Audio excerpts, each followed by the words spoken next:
Hello and welcome to the two-man power trip of wrestling. I'm your host, JP John Paz. With me today, a very special guest.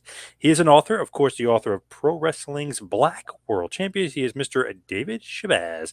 David, welcome to the two-man power trip. How you doing? Hello, John. Thank you for having me on the show. What is going on in your world? What are you up to?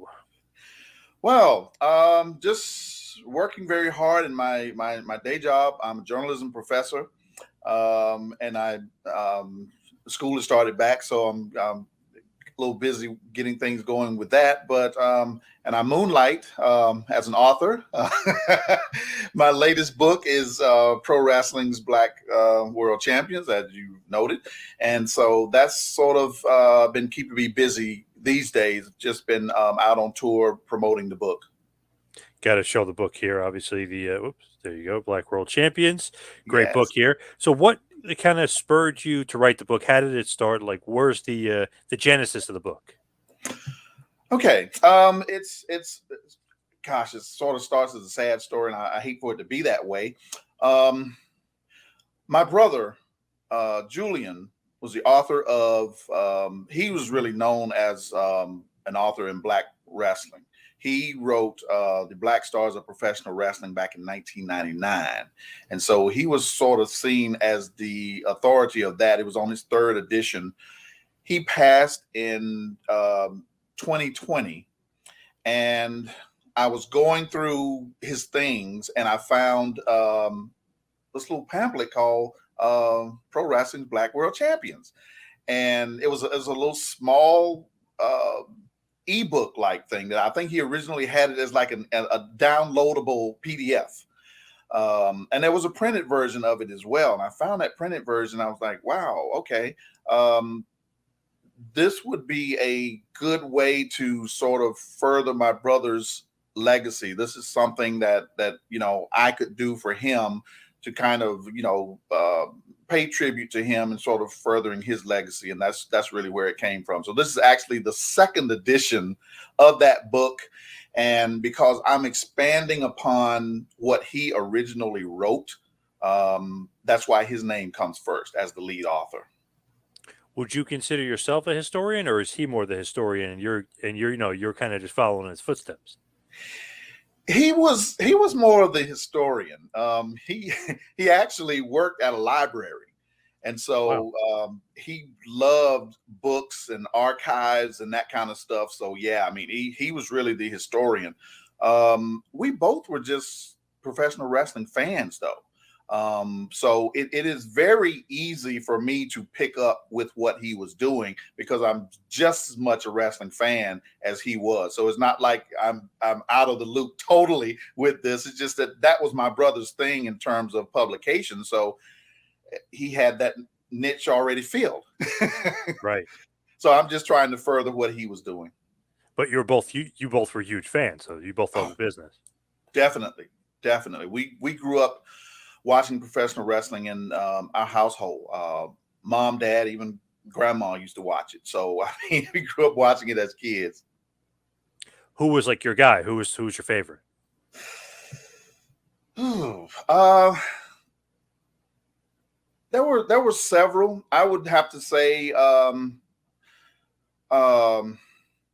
Dusty Rhodes, Ernie Ladd, um, JYD, and Rufus Freight Train Jones. Those were my favorite wrestlers growing up. Nice, pretty And good. Ric Flair, the Nature Boy. I couldn't Of forget course, him. of course, everybody loves Flair. Pretty good group. Pretty good group there, though. I like that. So you weren't Yeah. you weren't a WWF guy. You're more of a NWA Mid South guy than a WWF guy. Well, yeah, that's sort of ironic. I guess to give a little background, I grew up in South Carolina.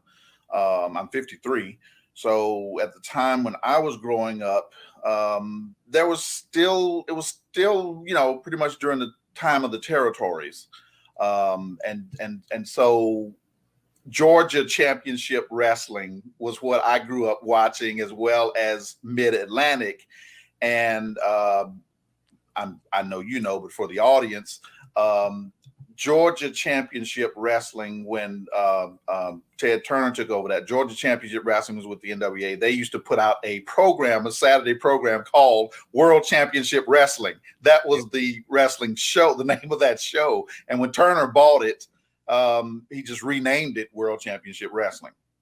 So yeah, I was in that territory. So that's mostly what I watched, but I did see WWF. I mean, I think Hogan obviously was a major household name, so I clearly knew Hulk Hogan, but I knew Iron Sheik and several of those other guys as well. What drew you to wrestling, though? As a fan, I know you said your parents watched, even grandparents, but what like kind of drew you to it? Uh, yeah, I think I like the athleticism, as well as the storylines were really compelling. I'm really not that impressed with a lot of the wrestlers these days. I think a lot of and I hate to say that. I know it sounds like the older guy who's nostalgic and only likes his Yeah. period. I don't I don't mean to come across like that, but I mean I think those guys knew how to sell. They could talk as well as perform. You could enjoy watching Dusty Rhodes on the microphone. I mean, as well as watching him perform in the ring. And I think that's the big difference. All of the guys out there now, I don't think that they really have the microphone skills like the older generation used to have. Do you watch a lot of current wrestling, or not really? I do. I don't watch it religiously because my job sort of takes up a lot of my time. I can't put in. I watch as much as I can, but I can't put in. It's tough putting in 5 hours a week with WWF and 3 hours a week with AEW. But I do try to watch as much as I can. I actually caught some of the Royal Rumble pay per view Saturday night. So yeah, I do try to watch as much as I can. I know you love Dusty. What do you think about his son Cody? Cody has really impressed me lately. I think his heart is in the right place. I think he's really trying to um, be a lot like his dad, and I think that Cody understands the business and Dustin as well. I don't think Dustin really, was able to get the credit that he deserved. And I understand he was immediately following up his father. So of course he went to Gold Dust to do something totally different to not be compared to his father. Um, but yeah, I'm really impressed. I think Cody understands the business and he knows the business and he's not just trying to be um, getting. I don't think he's gotten to where he has because of his father's name. I think he's put in the work on his own and he's earned the level of respect that he's gained.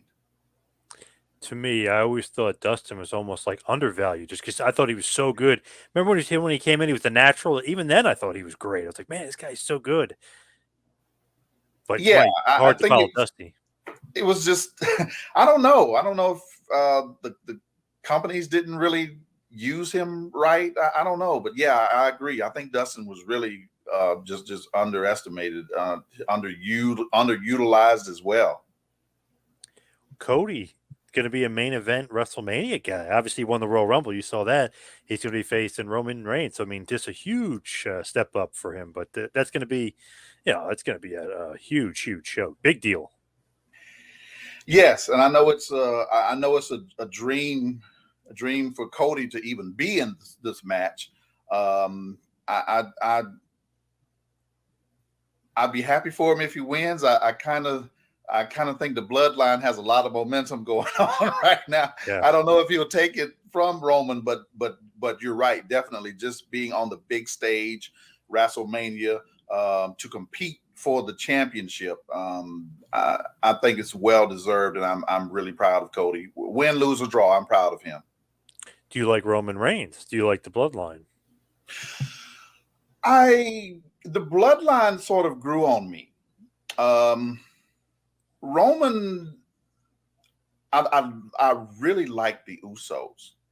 I probably like the Usos more than I like Roman, but he has sort of grown on me. I think his and it's just a personal thing for me. Roman's character just didn't really personally appeal to me that much. Um, though I know where he's going. I like the whole tribal chief thing. I know what he's trying to do, but it just doesn't personally appeal to me. I like the Usos. I think they're great performers. And I do think Roman is a good performer as well. I think the Usos happen to be they're the real draw for me, and certainly with the wise man Paul Heyman there. Uh, Paulie Dangerously obviously knows the business, and so he's one of those guys that's really going to help push them. And I think I'm going to be excited to see where it goes. I also heard the rumor that they're trying to bring The Rock back to fight Roman at some point. Yeah, that is true. Roman was on Jimmy Fallon. He was talking about how The Rock couldn't get in shape. Not he couldn't get in shape, but that he's busy, but also to take the bumps to get into the cardio shape. He, obviously he looks jacked. He said he's got great nutrition, but to get in cardio shape when you've been filming movies for for a few years is like he's like it's not that easy to do this. So that was kind of the reasoning, I guess, behind it that The Rock may not be a part of it. But I know they were trying for it. He's a part of the family, so that'd be interesting to see who really is the head of the table. Is it Roman or The Rock? True, and that would make for an excellent storyline. So I hope they're able to I hope they're able to bring that back and kind of sustain it for a while. I'm just afraid of because of the Rock's schedule that he won't be able to really commit much. Maybe just making an appearance and here and there, but not really being able to stay with the promotion long. He's got TV show. He's got movies. He bought the XFL. The XFL is coming up. I mean, the guy, man, he's got his own tequila line. He's got his own clothing line. Man, to be him, he's got to have like 0 hours in his schedule for anything else. Yeah, he's very busy, and I don't think he's going to have much time. But it would still be interesting to see Oh, it'd be him awesome. Yeah. come in and challenge Roman for the head of the table. I even saw Steve Austin was like training again. I was like, oh my God, is Austin coming back to face Roman? I was like, what is going on with Austin? He looks huge. He looks bigger than ever. I saw he was training on his Instagram page. He looks awesome. Wow. Okay. Were you a Steve Austin guy? Haven't kept up with Stone Cold, but that would really be interesting if he's getting back in ring shape. Wouldn't you? Yeah, wouldn't you? That would be amazing. Roman's got a lot of options, but it looks like they're going with Cody for now, which will be great, irregardless. So let's get back, if we could, let's get back Yes, to yes. speaking of The Rock. As we're talking about The Rock, he's featured in the book Black World Champions. But just tell me a little bit just about like kind of the thought process that went into the book and kind of going through the champions as well. Yes. The original publication had there were a total of 12 wrestlers in there, and 9 of them actually held the belt, and actually a couple more did win the belt later on. Um, my brother he had a section called the champions with an asterisk, and he had um, Sailor Art Thomas, Mark Henry, and who did go on later on to win the belt, as well as Bobby Lashley. At that time in 2009, when he had published it, Mark Henry and Bobby Lashley had not won the World Heavyweight title yet. So, or they had some version of it. I think Mark Henry had the ECW title, but ECW at that time was owned by WWF. So it was like these are champions, but it's kind of with an asterisk because it wasn't really an independent promotion at the time. Mine has expanded it. It has 21 people. And so that's one of the reasons I thought it was a good idea to write this book, because I thought it had more substance to it now. A few more black wrestlers or wrestlers of African descent have won the title, and so I thought that that would be a good addition and a good way to further my brother's legacy. That's not really cheating, if you will. You know, it's not like just putting out a different version. There was actually substance to put to this one because there were more black people who had won the belt. Interesting enough, in terms of the women, um, only Nyla Rose in AEW is the only other female who has won the belt um, since. There are only four, and that's Jacqueline Jazz, Awesome Kong. Oh, wow. Okay. What do you think about that? What does that say? That they need to get more black women champions, you think? Yeah, I would really like to see a lot more of the black females actually have a chance to win the singles heavyweight title.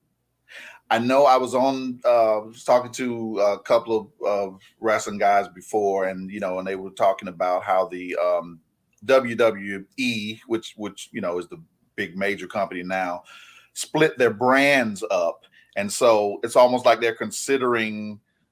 Well, NXT is still not at that level yet, but like trying to consider SmackDown and Raw champions as like champions. I don't see it that way. I still see it as a champion of a brand and not the WWE champion. Um, and in terms of the women, I know they at one time they experimented with something called the Divas Yeah. Championship or Yep. something. Yep. And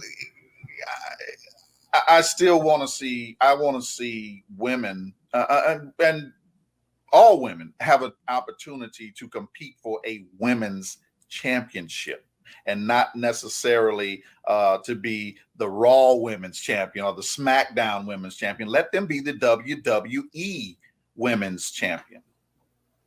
I feel like they should combine the belts and have champion versus champion and do it that way. Like Bianca Belair versus, I guess it could be Charlotte Flair, and then have Bianca Belair win the women's world title instead of having two titles. I know I don't like the two titles.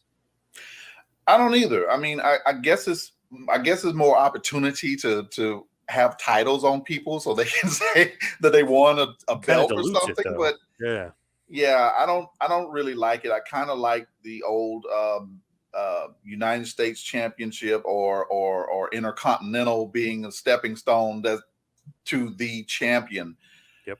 I get it. When they bought WCW, they had the big gold belt now, and so they had more belts, and the same with ECW as well. I guess I understand they had more room for growth and all, but I mean, if they're really gonna, I still think I agree with you. I think there should be one universal champion, even for the ladies as well. And if you're gonna follow the NFL's model of having an AFC and an NFC and they compete for the Super Bowl, I mean, I think go ahead and follow it all the way. Just have a SmackDown champion or whatever, a Raw champion, and have them compete for the WWE Women's Championship and WWE Men's Championship. It's funny. I was arguing with a buddy of mine before, just going back and forth, texting him. He's like, "Oh, they should have a Raw champion because Roman is the double champ now. Obviously, he's the WWE Universal and undisputed champion."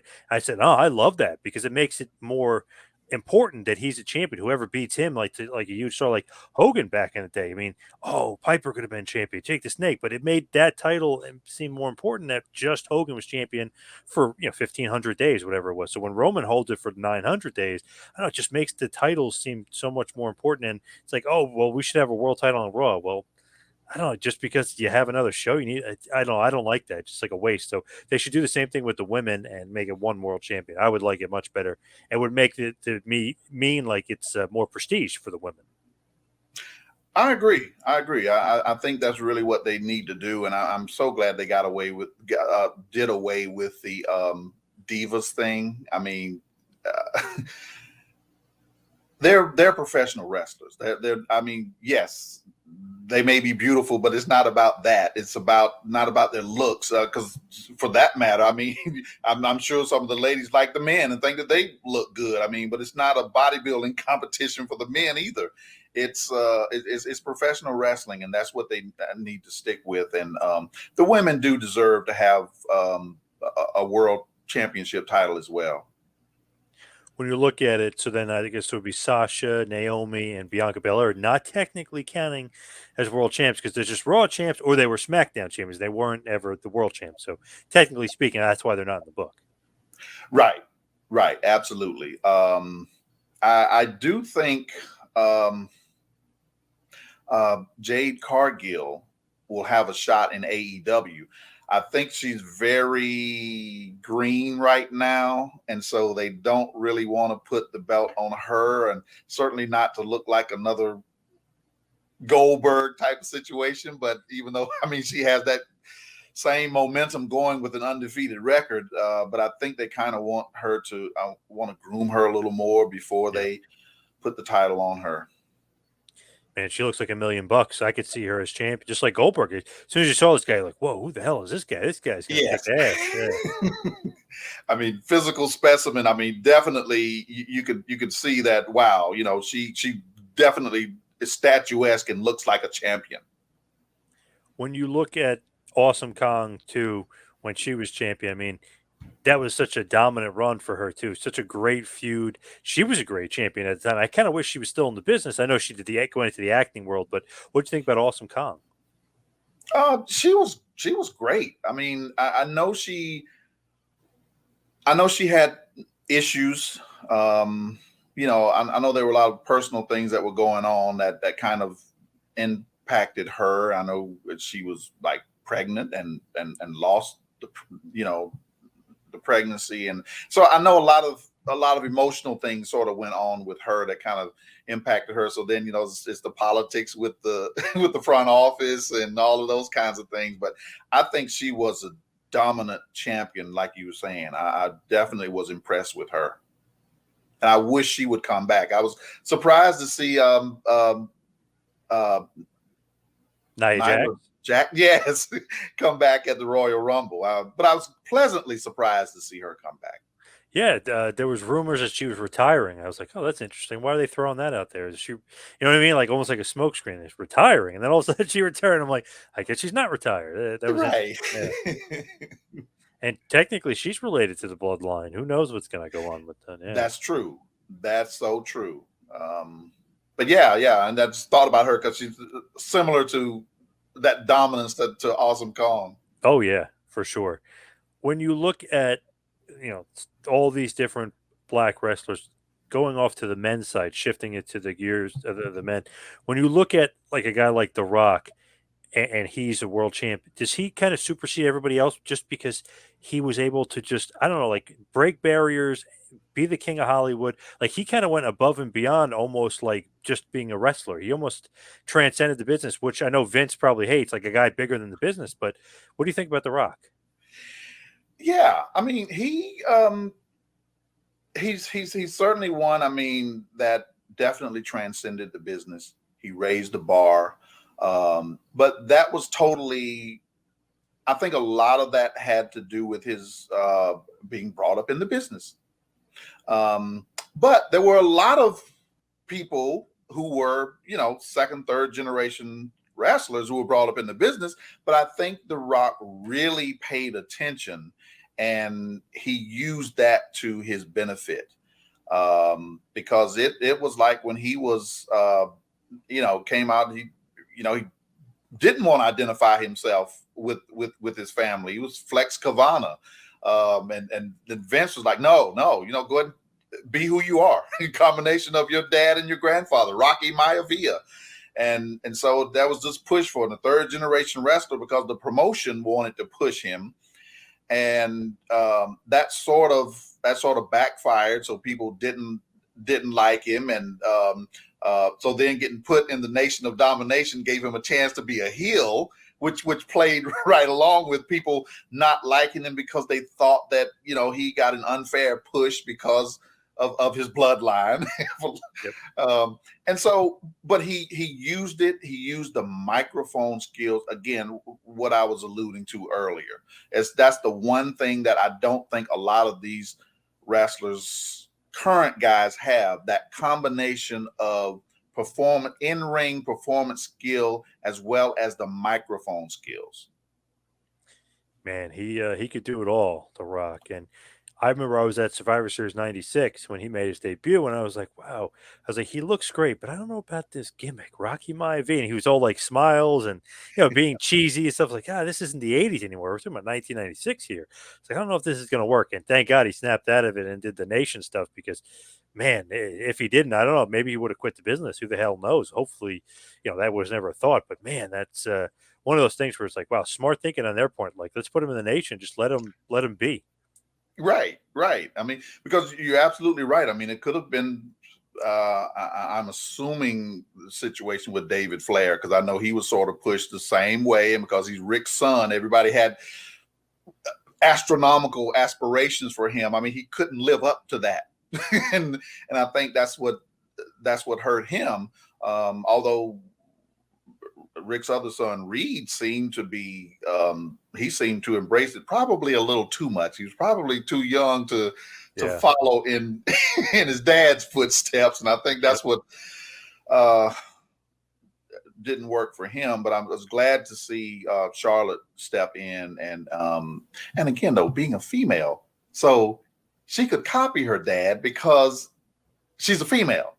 If it's a son, he gets no respect for doing that. But Yep. because she's in a different league, if you will, she could do that and get away with it. Yep.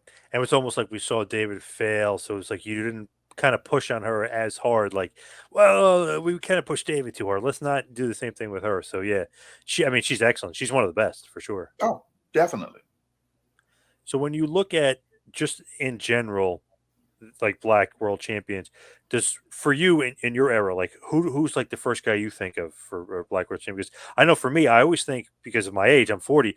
Ron Simmons is the first guy I always think of. Like Ron Simmons was the first WWE black champion. So what about you?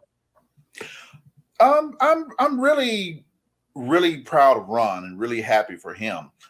He was certainly one of those guys that I grew up watching, and I remember when he won the belt. It was a great night, a great event. I mean, all of the people from the baby faces, at least from from backstage, came out in the ring and picked him up, and it was you could tell that was a great moment. And I've always enjoyed watching Ron and his partner Butch Reed when they were Doom. I really enjoyed Oh those yeah. guys. Yep. Um, but for me, I really tend to think of Ernie Ladd, Thunderbolt Patterson, Freight Train Jones. Those are the guys who I really think about because and maybe being a writer, a guy who uses words and that kind of thing. I guess that gift of the gab really uh, makes a difference to me. Those guys they had those microphone skills too, and that's really what I think makes them complete. Ernie Ladd, what a monster he was, and a great football player too. When you look back at Big Cat. Absolutely, absolutely. But I must give and I the more I think about it, with Ron Simmons, something that just just being himself, um, while it wasn't a great mic skill type of thing, but his damn slogan just sort of picked up, and just natural things like that. When you let those natural things come out, I think that makes a difference to having that signature statement. So now I kind of like him a lot more now because of his APA days and that damn slogan coming out. I don't hope I could say that on the Oh show. yeah, of course, yeah. It is funny, like if you look at it, because he's basically just kind of being himself the way he is backstage, like jovial and kind of joking around. Like, damn, Right, it's just funny to think. It's like, wow, he could have just been Ron Simmons the whole time. Because remember, at first they had him as Farouk in that weird gladiator outfit. right. I mean, I don't understand that. I mean, they should have just let him be himself. There was no need to try to make him Farouk and all of this kind of stuff, and then try to make it stick.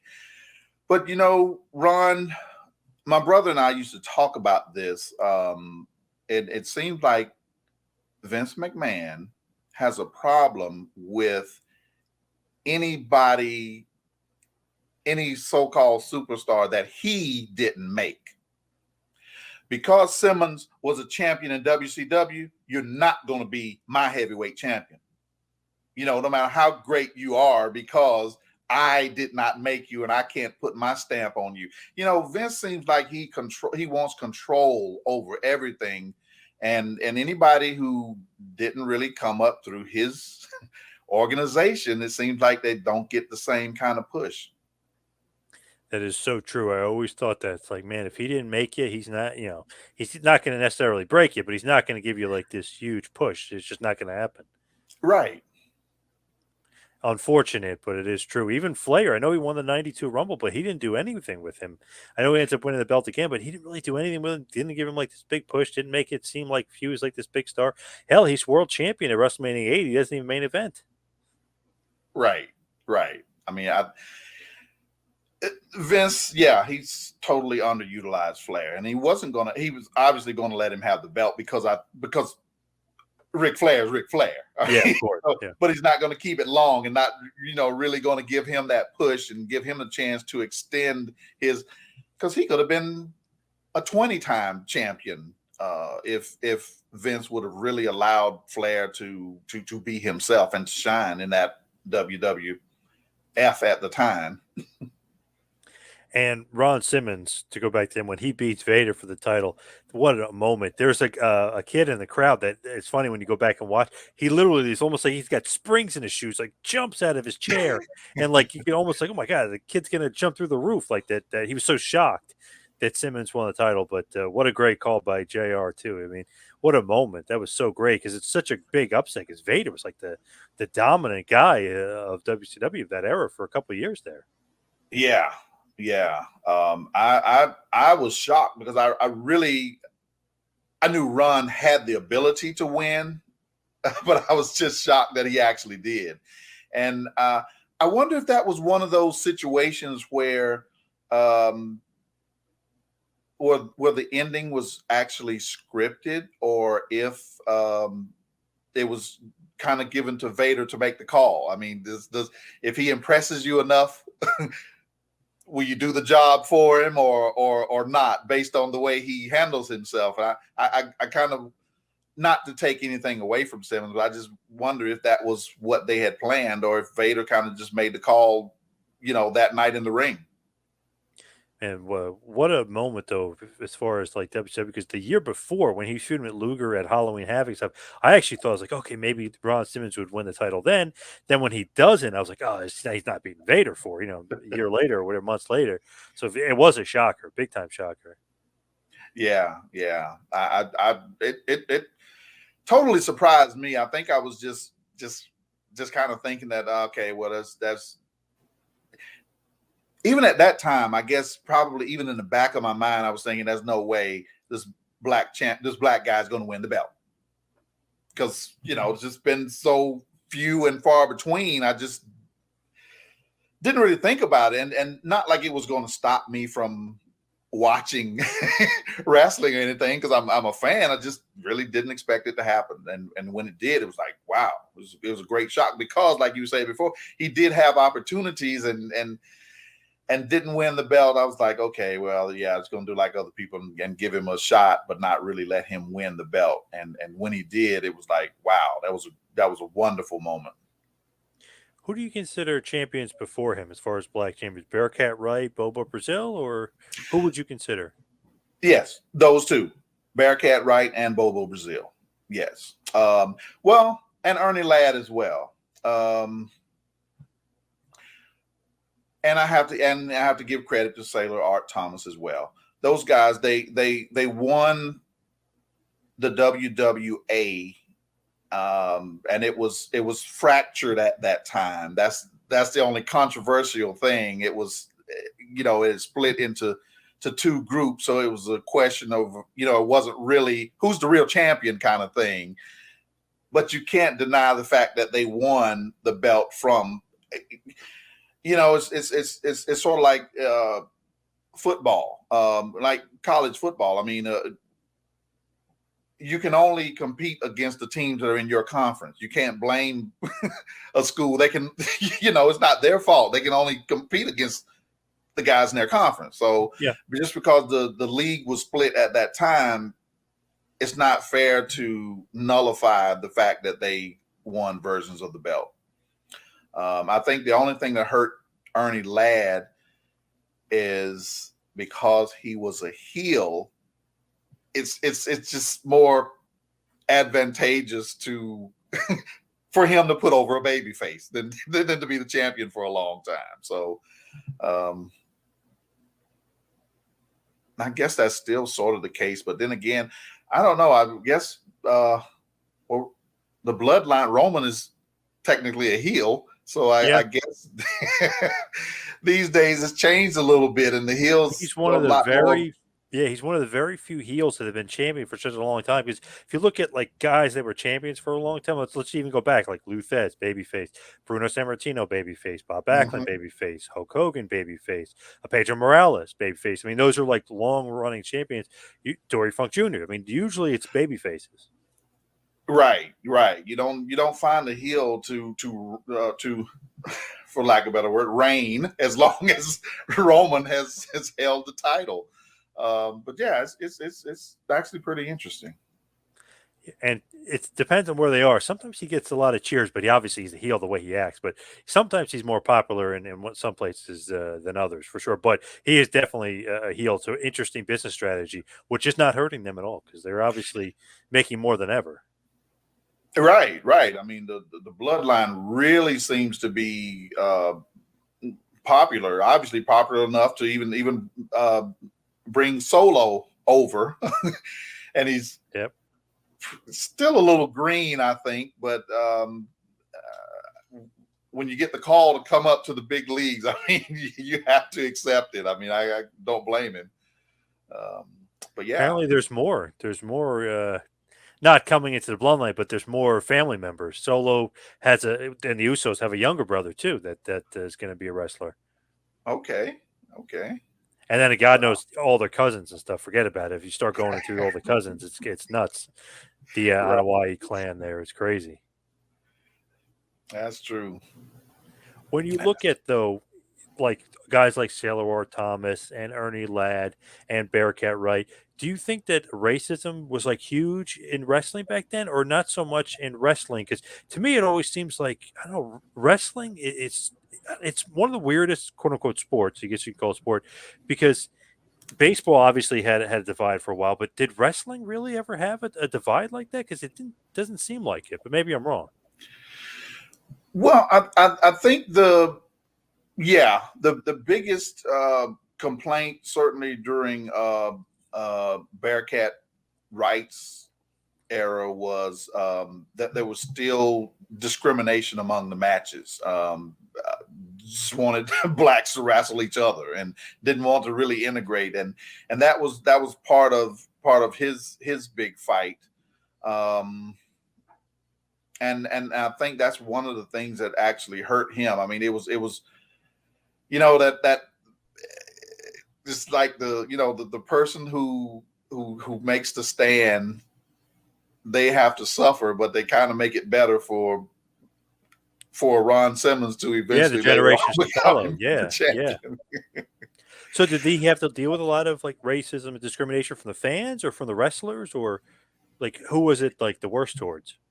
I think it was just with the organizations themselves, just kind of trying to, a lot of the promoters in from my point of view, I don't think that they really believe that the black wrestler would be over with the fans. And I think it was just that same sort of mentality. So like in football, like a quarterback, like the black guys can't play quarterback. They're athletes. And so let's let them run the ball and catch the ball because they're athletic, but not make them the field general, the guy who's thinking and calling the shots. And and you hear that a lot, even with the commentary. And you can hear that a lot in wrestling these days. If you watch those matches and listen to the commentary, a white guy does something that was a smart move. The black guy overpowered him.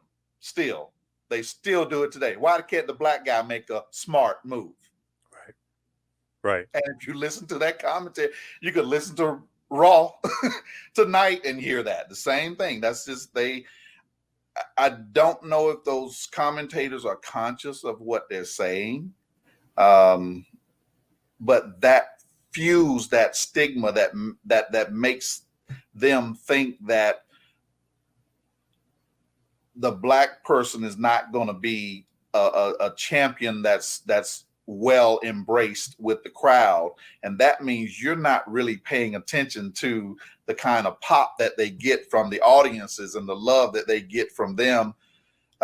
Maybe not as much as somebody like a Stone Cold, but in terms of being able to, and it's really the marketing machine really behind a person. That's with any part of the entertainment business. Most people there's songs that you hear on the radio that you probably don't like the song. Why is this song being played over and over and over again? Because their company has put so much money into the payola to make this person a star. And if you like them enough and trust them enough, if you invest into them, you can make people like them. The sort of the way I feel about John Cena. I think John Cena was kind of thrown down our throats and made us like him. I know there are probably a lot of people who like John Cena, so for Cena fans, I'm sorry. I just think that he was thrust down our throats. The marketing machine was behind him enough to make him a star, and I think that they could do that with the black wrestlers as well. That's my point. With Cena though, and I know people that love him, but you have to listen to the crowd. Half of the crowd hated him, half the crowd cheered him because half the crowd was like, "Enough, Super Cena!" Like pushing him down our throat, like enough with Cena. So that is so true about him. It's like they were almost like, "Oh, you're gonna like him no matter what." He's spoon feeding him. It's like too much. Yeah, yeah. Right.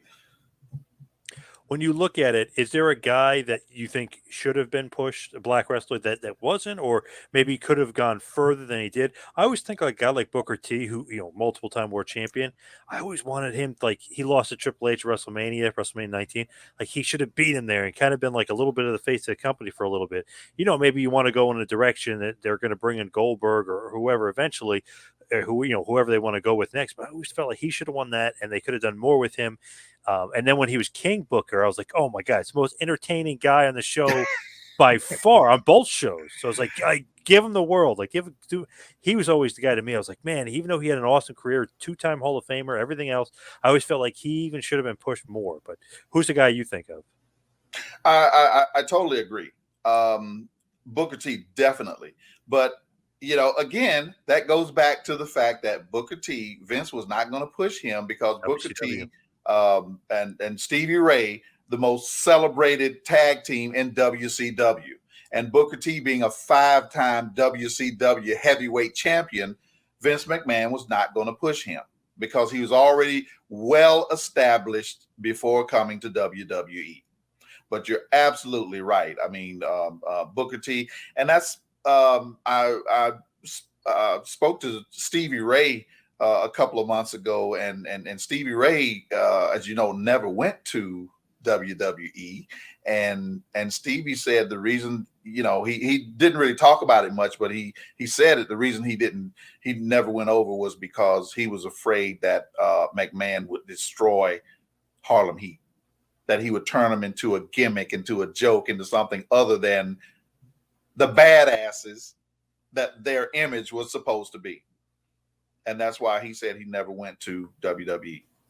And it's funny, Sting back, in 2001, 2002, could have went there. He said in an interview, I know he eventually goes there in 2014, like 12 years later, he's pretty old at that point, but in an interview, he said, I saw the way they treated Booker T when he first got there, and I'm like, nope, I'm not going there. I don't like it because The Rock said, who in the blue hell are you? Instead of saying, you're the WCW champion, and really pumping him up, he kind of ripped him at first. Sting was like, oh man, I didn't like the way they talked to Booker T. I'm not going there. Yeah, I mean, it was just yeah. I remember that, and yeah, and certainly, yeah, Sting was thinking the same thing. I mean, you're going to destroy my legacy, and people know me and know who I am, and Sting has, yeah. I mean, I was I was really disappointed when he actually went to WWF or E, whatever it was at the time, because I didn't.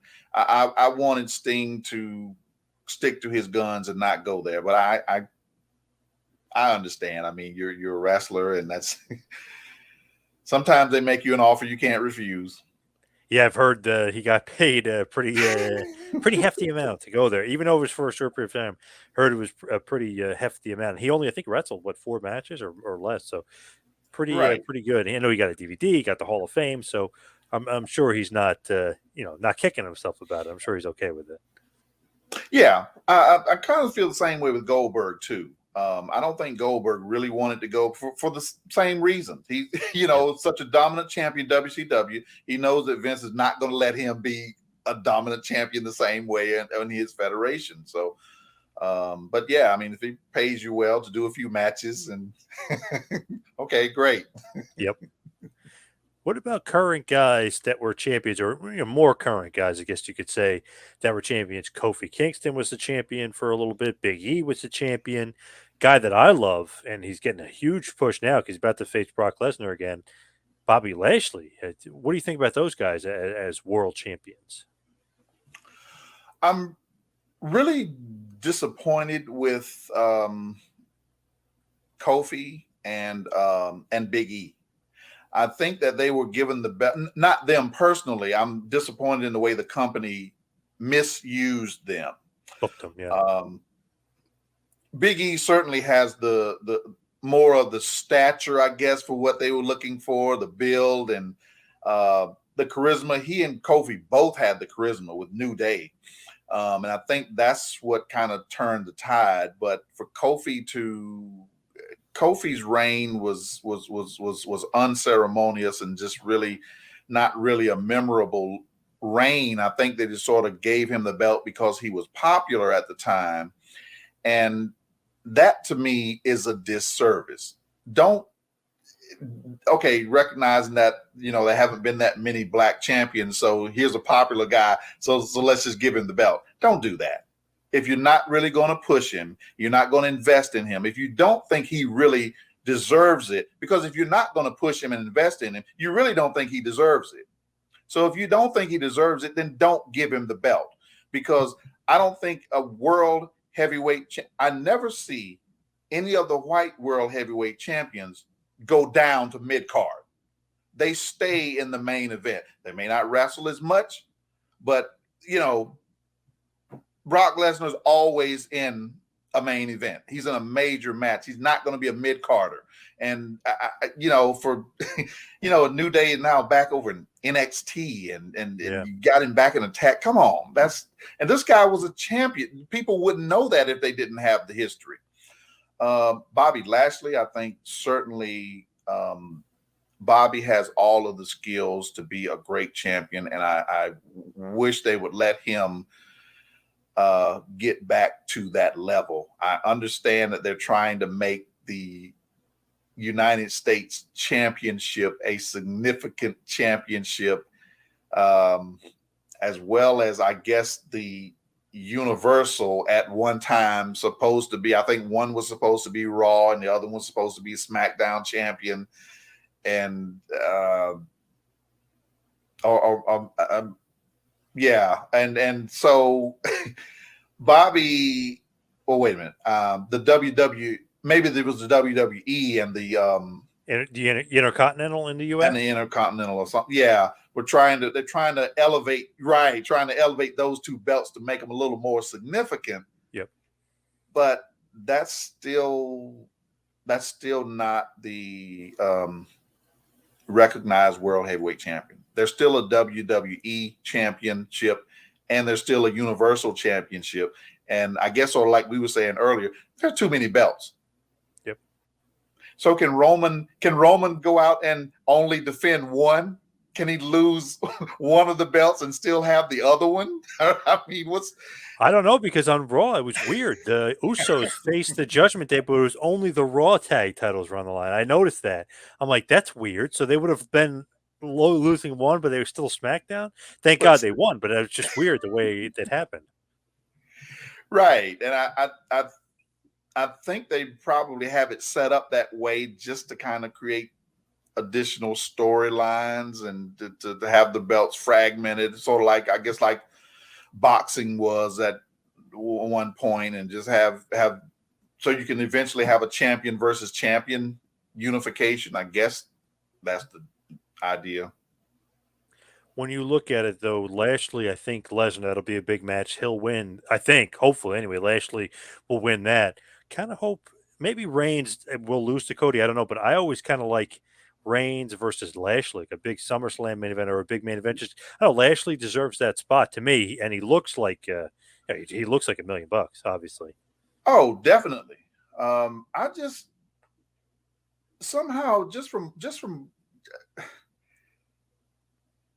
I don't I think they've been using Bobby Lashley to just sort of put other guys over lately. I'd love to see him beat Roman for the belt. I think he deserves it.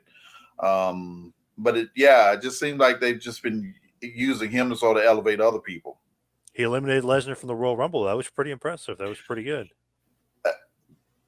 That's true. And clearly, I think Brock is just trying to do his part and just kind Yeah. of Oh, push yeah. on the other guys and put them over.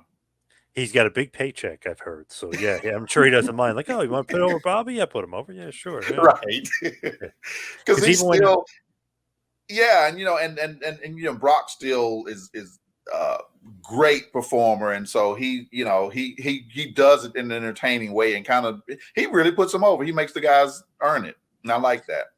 and even the last time when they wrestled in Saudi Arabia, when Brock beat Bobby, Bobby should have won. I mean, it was almost like wow, what a fluke! Lesnar won. Like what? He luckily won. Then he got his ass kicked after the match, but yeah, I Right. know. It's like oh, I've been liking what they're doing here. It's like wow, they're actually making like Brock almost seem like slightly an underdog, which is never the case with Brock. No, no. I was really shocked by that one. I didn't expect Brock to win that match, but hey, I guess that was to feed into the storyline for a future match. Yep. Oh yeah, the third match will be Mania for sure. Yeah, between those two. So as we wind it down, we head towards the finish here. What was your favorite part about writing the book? What's your favorite experience writing the book? Uh, writing it was therapeutic for me. But it gave me a chance to learn a lot and to get more in contact with the wrestlers themselves. There was a lot that I didn't know about a lot of them, the real names and where they were from, and sort of a lot of their backgrounds. A lot of them I didn't know. I mean, the big guys like Ernie Ladd, of course, he played pro football, and Yep. even Ron Simmons played in college, standout guy at Florida State. Learning those kinds of things about those guys, that was probably the best part for me. It gave me a chance to really kind of understand them a little more and have that a better appreciation for them myself, which makes it a lot um, easier for me to write the book and to talk about it, because like wow, yeah, I really have a great appreciation for them, so I can talk about them a lot better than it just being well, this is just something I'm carrying on to for my brother. It's I learned a lot, and having been a fan to begin with, to go from being fan to actually understanding a lot about the people themselves, those performers, that's probably the best part for me. When you look at the book, good feedback, like good experience. Everything is positive about the book. Yes, yes. Every all of the feedback I've received has been really positive, and I think that's a tribute to my brother. The way he always wrote his books and his interviews, and everybody, they would always talk about racism and how some of um, the Flares and the Dusty Rhodes and some of those other guys could imitate the black guy, and they could become popular doing that, but the black guy couldn't become Right. popular being himself. And so it wasn't, my brother's position always was that this book was written out of love and appreciation. It wasn't written to insult anybody or to talk about racism. Yes, that's a part of it, but he wrote the book when after JYD died, being the historian and archivist that he is. He was looking for information about him and barely found anything. There's nothing out there, and he's like, wow, these people that we grow up watching and idolizing, they live and die, and it's like nobody says anything about them. And certainly at that time, because professional wrestling still, sort of carried that stigma, I guess, of being lowbrow and not really, talked about a lot. People know about it, but it's something that they didn't publicly say. You see now everybody knows all of the wrestlers, but you start talking about them. Yeah, oh yeah, everybody knows who you're talking about, but they don't say it publicly.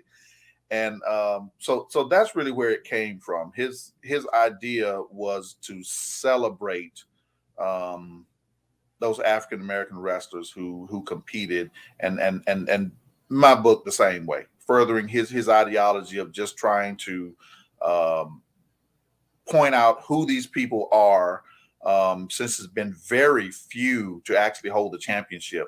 And I think that's what really makes it significant, because you think about wrestling in America from the 1800s, still, it's only been 21 black people to hold the title, and only four have been women.